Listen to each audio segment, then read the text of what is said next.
Pemirsa, indeks harga saham gabungan pada sesi 1 perdagangan hari ini ditutup melemah. Untuk informasi selengkapnya kita akan bergabung dengan Jessica Wulandari langsung dari Studio Bursa Efek Indonesia.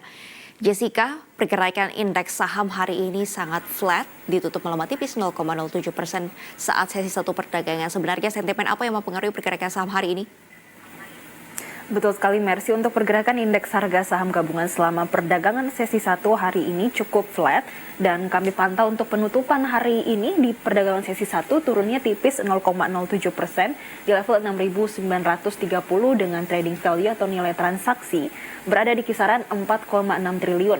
Bahkan kalau kami pantau selama perdagangan sesi 1 hari ini, level tertinggi dari indeks harga saham gabungan adalah 6.961. Sehingga tadi penguatannya hanya di kisaran 0,1% saja yang posisi terkuat dari indeks harga saham gabungan.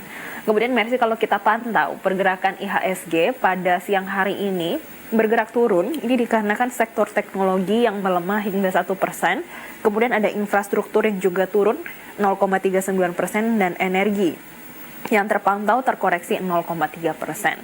Adanya penurunan pada sektor teknologi ini juga tercermin dari top losers LQ45 pada perdagangan sesi 1 hari ini. Mercy, kami pantau untuk top losersnya didominasi oleh sektor teknologi.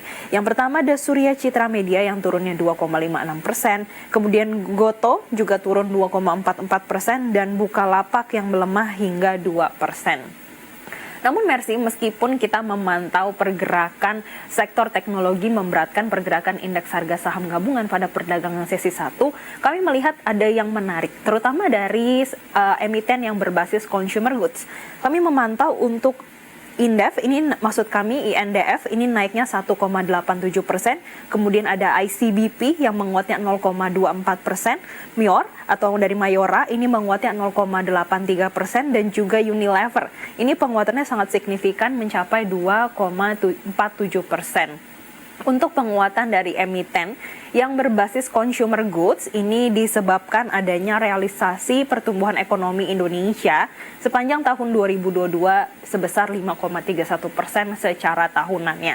Dan sebetulnya yang paling berdampak signifikan dari sentimen ini adalah konsumsi rumah tangga, yang mana sepanjang tahun 2022 ini tumbuhnya hingga 4,93% secara tahunan, sehingga kalau kami pantau untuk emiten yang berbasis consumer goods, ini sejak ada rilis dari Badan Pusat Statistik hingga saat ini terus mencatatkan penguatan.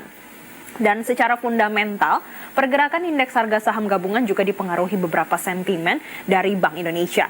Yang pertama yang terbaru pada hari ini ada indeks keyakinan konsumen yang pada bulan Januari 2023 terpantau naik di level 123, ini lebih tinggi dibandingkan Desember yang posisinya berada di level 119,9 pada Desember 2022.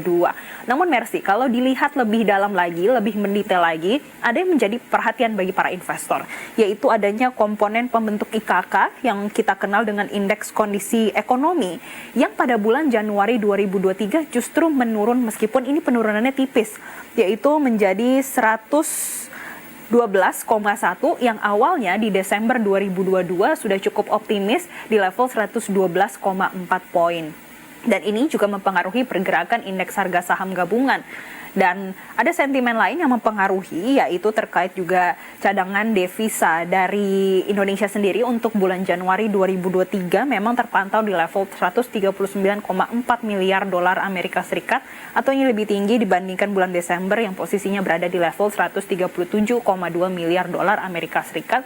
Sebetulnya juga dapat mendorong pergerakan indeks harga saham gabungan. Dan pergerakan IHSG juga mengikuti pergerakan bursa secara regional. Kita akan pantau bersama untuk pergerakan bursa regional yang pada siang hari ini justru berbalik dominasi pelemahan. Nikkei pada siang ini melemah 0,45%. Kemudian ada Hang Seng juga melemah tipis 0,03%, dan Straits Times yang berhasil menguat tipis 0,2%. Untuk pergerakan bursa regional ini juga dipengaruhi sentimen dari Jepang. Jepang baru saja mengumumkan surplus neraca dagangnya yang turun di bulan Januari menjadi 33,4 miliar yen Maksud kami ini pada bulan Desember, dan ini justru jauh dari perkiraan para investor. Kalau investor saat ini memiliki perkiraan akan surplus hingga 98,4 miliar yen, saat ini justru posisi realisasinya di bulan Desember hanya 33,4 miliar yen di bulan Desember. Dan ini menjadi sentimen negatif tersendiri bagi pergerakan bursa regional, dan juga turut mengikut, dan indeks harga saham gabungan juga turut mengikuti pergerakan bursa secara regional.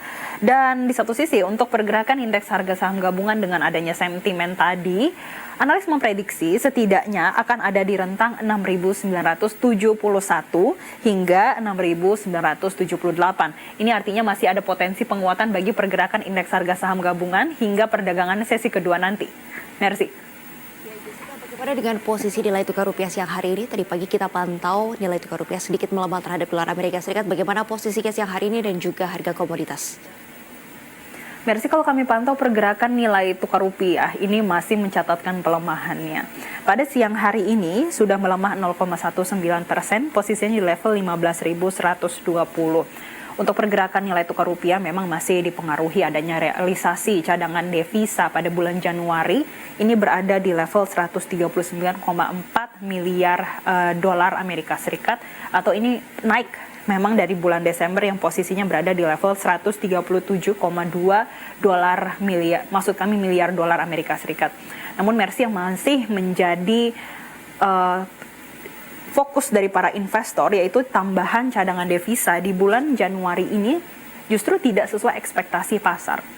Karena pasar melihat bagaimana adanya sudah ada penerbitan global bond nilainya sampai 3 miliar dolar Amerika Serikat pada bulan Januari. Kemudian ditambah dengan adanya capital inflow terutama untuk di pasar obligasi yang pada bulan Januari nilainya sampai 3,6 miliar dolar Amerika Serikat. Namun ternyata realisasi terhadap cadangan devisanya ini hanya di kisaran 3 miliar dolar Amerika Serikat. Sehingga ini nanti dinilai akan berdampak terutama pada surplus neraca dagang di bulan Januari. Dan ada potensi, analis menyampaikan, ini ada potensi untuk di bulan Januari realisasi dari trade balance nanti akan menurun, dan ini juga nantinya akan berdampak pada pergerakan nilai tukar rupiah. Dan untuk sepanjang hari ini saja, analis memprediksi nilai tukar rupiah masih ada potensi pelemahan setidaknya di rentang 15.000 hingga 15.100. Sedangkan untuk pergerakan harga komoditas ini cukup berbeda dengan pergerakan nilai tukar rupiah. Yang pertama, kami memantau untuk pergerakan harga komoditas emas, yang mana COMEX Gold pada siang hari ini berhasil menguat 0,24%. Cukup berbeda dengan pergerakan emas pada tadi pagi, ini disebabkan adanya indeks dolar yang terkoreksi 0,12% saat ini. Untuk COMEX Gold posisinya berada di level 1.889 dolar per troy ounce-nya, sedangkan untuk emas antam ini penguatannya 0,3% di level Rp1.017.000 per gramnya. Kemudian untuk pergerakan harga minyak mentah dunia pada siang hari ini juga masih mencatatkan penguatan. Kalau tadi pagi penguatannya WTI bisa sampai 1%, kemudian Brent bisa naik hingga 3,33%. Pada siang hari ini minyak WTI menguatnya 0,27% di level 77 dolar per barrelnya, sedangkan Brent penguatannya 0,08%. Posisinya berada di level 83,76 dolar per barrelnya. Untuk pergerakan harga minyak mentah dunia sendiri, ini dipengaruhi adanya sentimen Badan Energi Internasional yang memperkirakan kalau setengah permintaan minyak mentah dunia untuk tahun 2023 ini akan berasal dari Tiongkok. Ditambah saat ini ada sentimen kekhawatiran adanya kekurangan pasokan karena adanya penutupan terminal ekspor utama, terutama setelah adanya gempa yang terjadi di Turki. Ini turut mempengaruhi pergerakan harga minyak mentah dunia yang terus menguat hingga saat ini. Demikian, Merci. Terima kasih Jessica Wulandari untuk laporan Anda langsung dari Studio Bursa Efek Indonesia. Kita akan pantau terus bagaimana pergerakan IHSG, nilai tukar rupiah dan harga komoditas sampai penutupan perdagangan sore nanti. Selamat kembali bertugas.